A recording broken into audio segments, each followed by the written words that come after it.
In the past, we would find the news, and today the news finds us, whether we want to be found or not.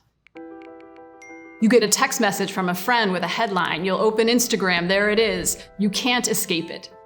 But these days, no national news outlet is trusted by more than half of American adults.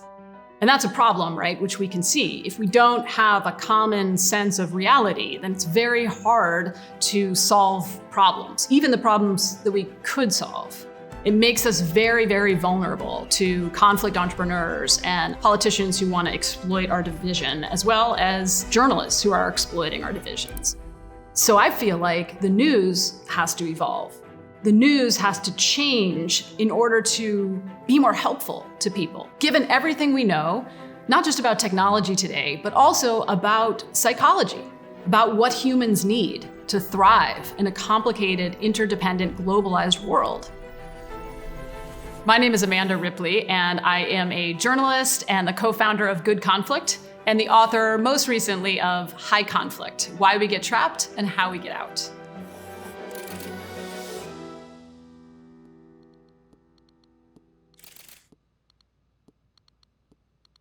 I've been a journalist for about 20 years. I spent 10 years as a senior writer at Time magazine, and I loved the news. I remember going on vacation and working incredibly hard to find a newspaper wherever I was.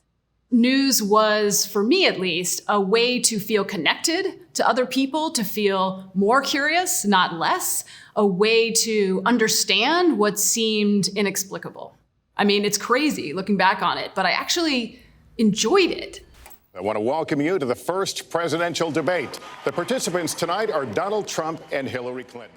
But I think it was during 2016 where I started to feel like, man, the news was just not functioning. Are we fake news, Kellyanne? Is CNN fake news? Circumstances, do you get to speak to me in that matter? Don't interrupt me. Your ancestors came here illegally. It didn't seem to be convincing anyone of anything that they didn't already believe.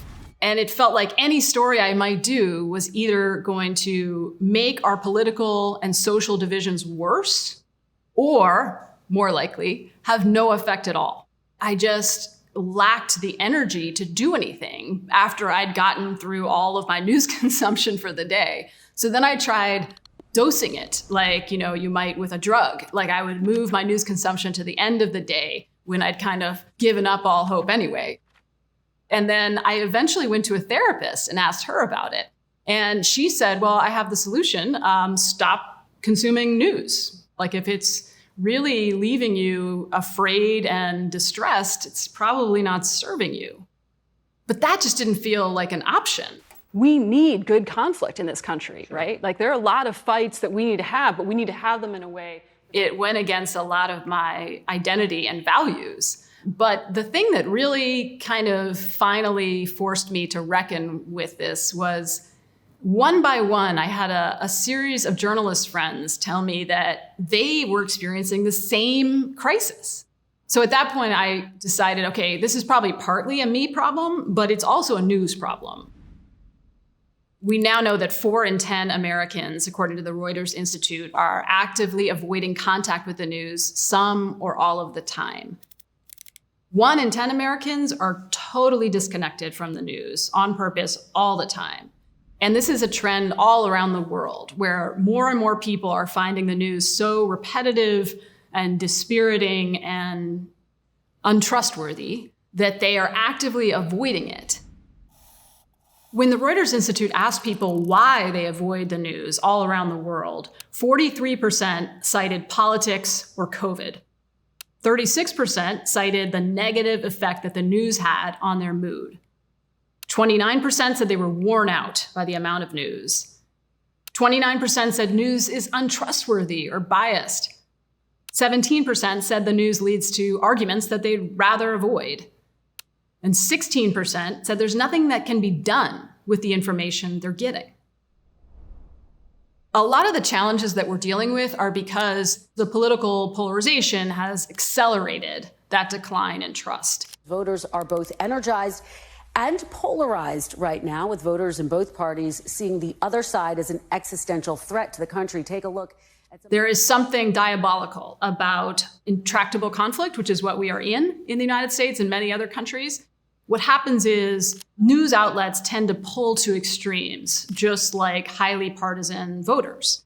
And so the more outraged and disgusted journalists become on one side, the more they lose the trust and interest of people and readers and audiences on the other side. So if you are left frightened and despondent by the news, then of course you're going to try to find news sources that make you feel better, or at least make you feel morally superior. But even on the left, trust is not that high. As of 2022, according to the Reuters Institute, only 39% of Democrats say that they really trust the news some or all of the time. Whereas on the right, it's more like 14%. It's hard to know whom to trust, and the less trust there is, the less trustworthy a lot of news sources become. And that leads to more and more distortions, which leads to less and less trust. So it's a bit of a negative feedback loop. The other change, of course, is that now people can find the news that confirms their worldview really easily. How you supporting this transgenderism stuff and you a Christian? Communism has actually seen successes. The Democrats will use a crisis to dictate control over people. Today, because of the way news travels, there is this ego drive and this competitive pressure to break the news first. So in an attention economy like we're in, we get information from people who are not even journalists. Well, if you're in a mad scramble all the time to be first, then you're going to lose quality, you're going to lose fact-checking, you're going to lose the ability to put things in perspective. And that's not just because of the time pressure, but also because of the competitive pressure and the lack of resources that a lot of newsrooms are dealing with today, especially in the print news world. So in an attention economy like we're in, that means that you are just hammered all the time with fear and threat and outrage.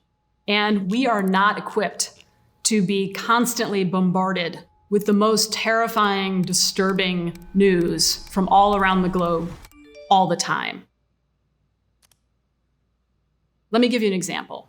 The other day, I happened across a list of the cognitive biases that lead to depression and anxiety. Things like all or nothing thinking, overgeneralization, catastrophizing, minimizing the positive. Every single thing on this list is something that journalism does as a convention all the time, just as a habit. That is what we do. And it really shook me up because I was thinking, wow, it's like we're creating content in order to leave people depressed and anxious. In fact, that's not the intention, right? But that is the effect. And since we now know that consuming a lot of news does lead to depression and anxiety, it does beg the question, isn't there a better way?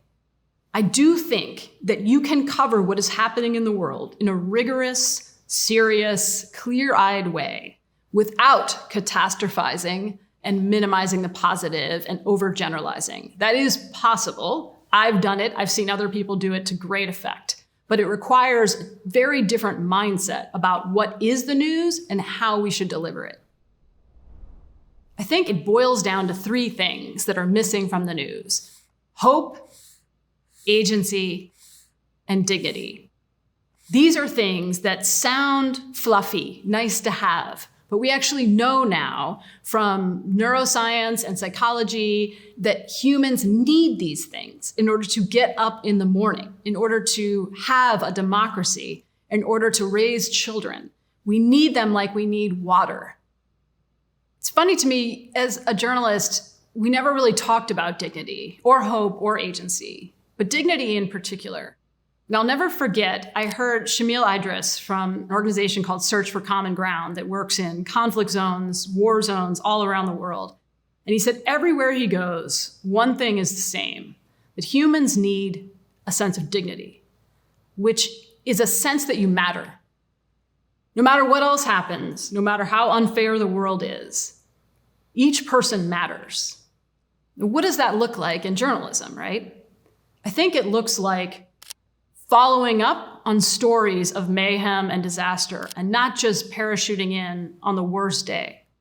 Asking people what they want to know, how we can help them as journalists. WBEZ's Curious City program in Chicago asks people, and has for years, this beautiful question, which is, what do you want to know about your city that we could help you find out? That gives people respect, and it says, we are here to serve and to link arms with you. We are not here to tell you what to think and to convince you that you're wrong or right. We are here to be helpful to you and to listen to you deeply. People need to know that even if they personally can't fix a big social problem, it is possible collectively to make a difference. And we know from 3 decades of research into the science of hope that hope is actually a muscle. It's a skill that you develop. It's not a thing that either exists in a given situation or not. It is something that helps us make better decisions and make the world a better place. It is something that you do.